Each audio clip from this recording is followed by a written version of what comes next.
32. The teaching of Moses and the teaching of the Lord. The Lord. Oh, surely it is not enough only to know and to believe what is good, right and true according to the order of God and all heaven. But one has to act accordingly, in all love and joy of the heart. Only then comes the kingdom of God and his justice truly unto you people, and only then makes you to true children of God.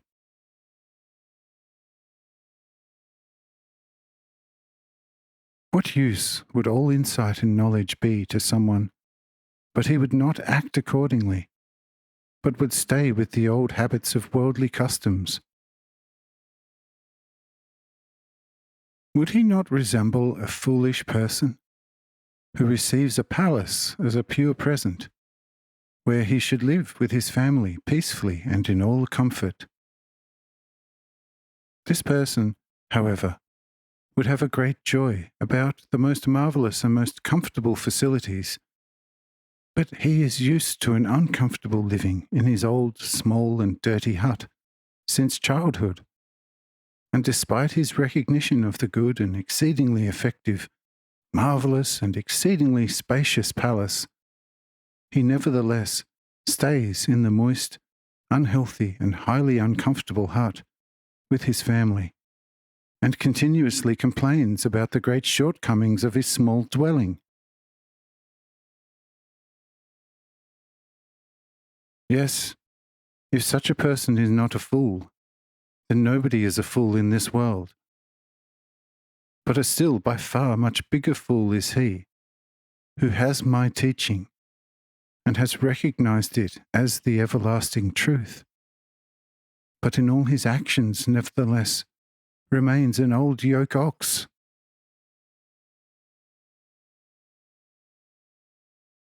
I say it to you all.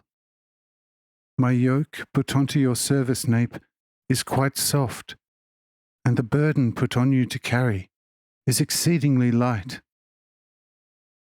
Who will carry it will have little trouble, but who does not want to carry it will have to ascribe it to himself if he feels bad, bitter, and wretched.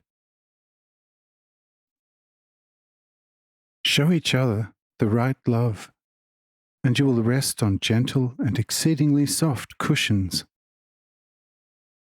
But if you rather prefer stones under your heads, you can have them.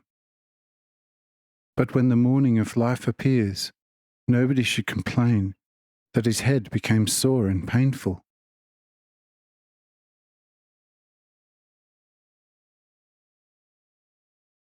If you have a loyal and a disloyal servant, would you not be enormously stupid if you let go the loyal servant because he is for a much shorter period in your house than the real old rogue who have cheated you at every opportunity?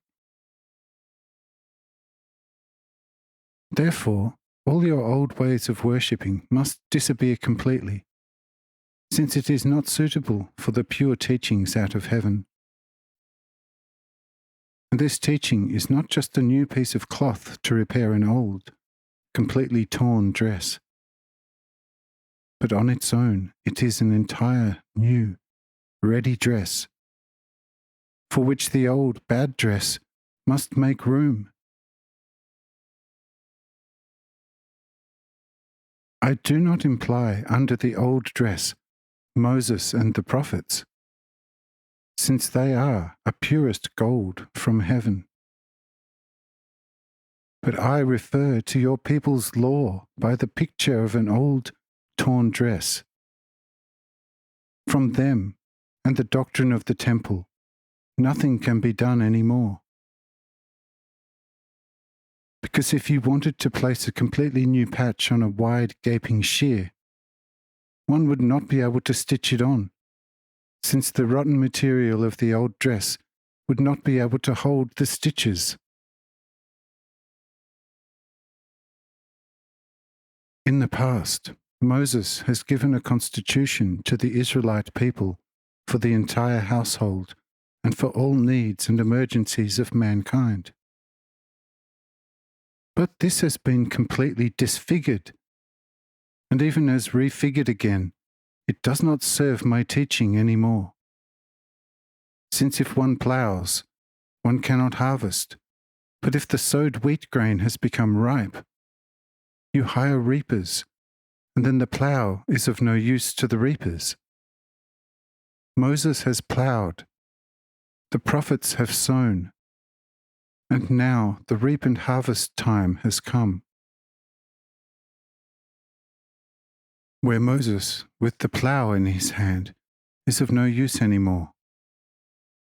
We will harvest now, and gather into our sheds whatever is ripe. But after the harvest, the plough of Moses will again be given to you for a repeated breaking up of the ground, for a new sowing of the purest grain out of heaven. And there will be placed guards, who will keep in close eye that the enemy does not come and sows weed between the purest wheat.